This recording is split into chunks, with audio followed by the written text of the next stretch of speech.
وهجاك waxaan u soo gashay in aan wareysanayo noqonada geeska laga wada yaqaan dadka Soomaalidu ay ku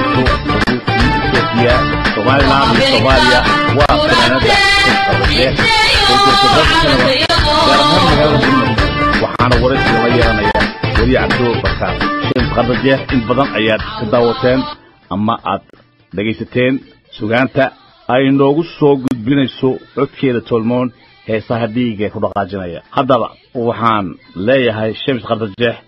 ku soo dhawow raadiyo hadal wanaaji 101.7 FM ee ka baxa magaalada Edmonton waad mahadsantahay Bakar aad iyo aad baan kugu mahadnaqayaa sida fiican aad soo tiirsatay aad baan kugu mahadnaqayaa waanan salaamaya Shabis taariikh fareedkaaga adigoo soo koobaya bal wax nooga sheeg hadda Bakar waxaan ku dhashay magaalada Djibouti waxaan ku koray Djibouti mar aan dalka Soomaaliland waxa baxay mooyaane inta badan kan reer Djibouti baan ku dhashay waxaan ka soo bilaabay anu halgankii ayaan ahaa ee fanaanad ku soo caan baxday ma ahayn intay gitaar qaatay soo caan baxday ma ahayn waxaan ku soo caan baxay halgankii Djibouti waxaan ahaa hablihii Elbaidi oo habla badan oo maanta dee la wada garanayo caana oo ka mid tahay Fadme Elbaidi oo ka mid tahay habla badan oo ma garanaysaa Aasha iyo Gabi iyo Rodamash hablahaas oo dhan waxaan ku soo dabaxnay Elbaidi baan ahayn dabadeedna markan sidaan Elbaidi u wadnay calankii helay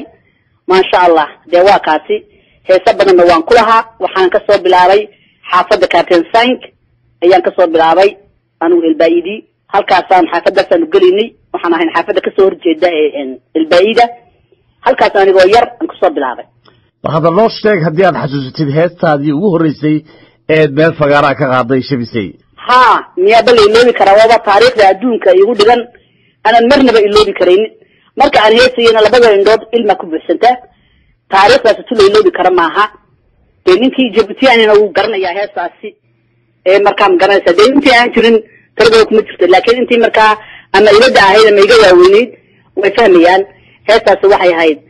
afiyo waan ogsoonahay cadaawaha ku haystee hadday curadadaadii ilada kaaga yaaceen calaalaya ciiday ayaan ku canaantaa koox kale hablaa iga daba oran jirtay ha caban ha eeshoon walaalay arrin waan helaynaa taasaa hees u horeysay oo ku soo caanbaxo ahayd haddana waxa ku xigtay walaalkii wayda badan wacdaraha igu lamaan wiiqmaya wahabkay dul yaal waraaqa in layga raro ana isku wacan wagaa alweyn iyo walan afkii sideen wehel uga dhigtaa waana u raadiyaa wixii jiray waayo hore war baa yimid oo lawaa marnaba kuma weecan karo wadiiqa wadkaygu yaal marka aanu heesaha qaadayna Bakaalow aanu joogno Elbaida baabuurkii magaalada nagu dul wareegi jiray wana la kala caymidin jiray qiiq bay nagu furi jireen daaqadaan ka daadin jirnay marka dhibaato wallahi aan la iloobayno xoog leh oo wali xanuunkii bariga nagu dhacay wali hadaa uu barkaya hayo ayaan soo maray hadii aanu nahay fanaaniintii halganka Soomaaliland ee Djibouti raaliha Djibouti dhibaato weyn baan Djibouti u soo galay oo marnaba la iloobi kareynin waayahay anu gudbaadada su'aashada kale maadaama halgankii aad ka soo bilowday oo heesahaagu ay halkaasi halgankii Djibouti ee xorriyadonkii aad ka soo qayb gashay inta badan magaalada Toronto aad joogtay waxaanu ka arkaynay fagaaraha adigoo xafladaha Soomaaliland inta badan moogta ka muuqda maxay ku dhici weydeen inta badan xafladaha Djibouti aanu ku waarka weyno wallahi aan kugu daray weyba mid kale ilowday Bakaalow heestii u horeysay ee Djibouti calan Djibouti laga heeso heestii u horeysay anaga heesay markaanu heestii hinjinay ee imnu zanaalka heesnay heestii ugu horeysay aniga Cabdi Faarax Yare oo heesta habeenka dhaweyna saartay ayaa kamid ah intaasoo dhibaataana u soo galay sababta uga muuqan waayay calanka Djibouti xafladaha Djibouti ee dibadaha dee waxay noqdeen wax caliyala qasaho dad aan fahmaynba mujaahidnimada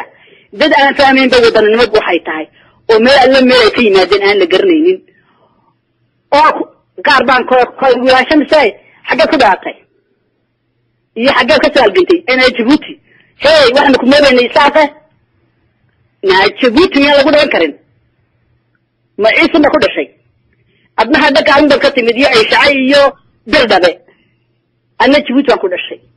marka waxa weeyi waxa maamula oo iska dhiga hadiyo jeeraale rag iyo dumar مقع عيسى انت شيكتان وهيستبع إنه عيسو بيهاي بركة كيرها جيبوتي تاريخ ذا إذا أوي نودي والله هي تاريخ جيبوتي عدي محافظ هذه عدي معارهنا والله يقانا بكالو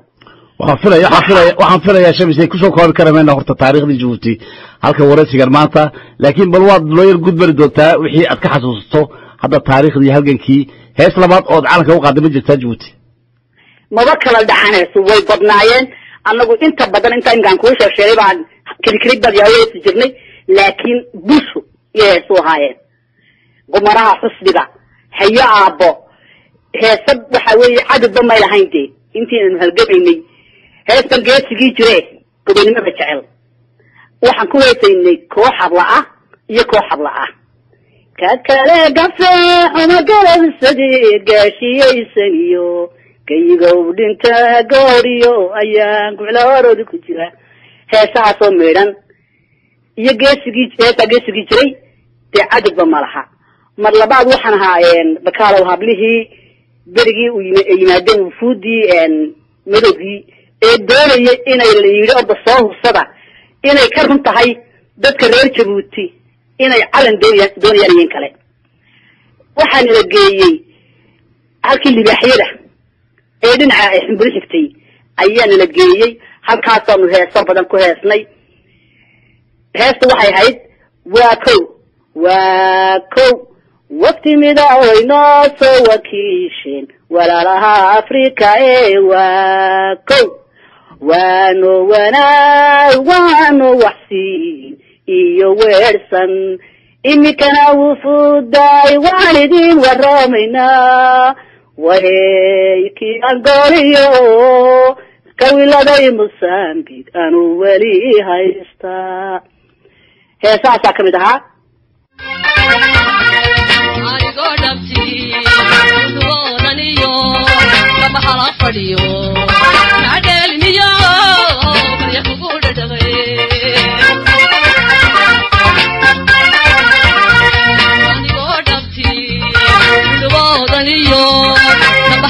Yo,